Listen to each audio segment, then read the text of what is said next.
ជំរាបសួរពុកម៉ែបងប្អូនសូមស្វាគមន៍មកកាន់ Channel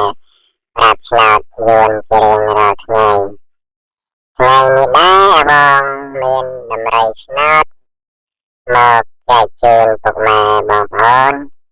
ទុកគ្រាន់សងសំណាងលេងដោយ free មិនគិតថ្លៃឡើយ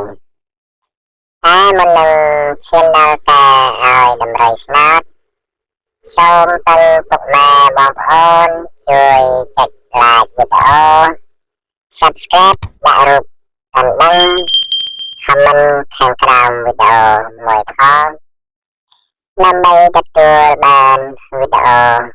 ប្រាប់ដំរីឆ្នោតជារៀងរាល់ថ្ងៃចឹងហើយកុំឲ្យរងចាំយូរចាំស្ដាប់ទាំងអស់គ្នាអាវងឆ្នោតចាញ់អើយ36អាវ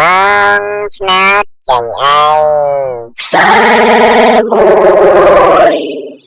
អាវងឆ្នោតចាញ់អើយ546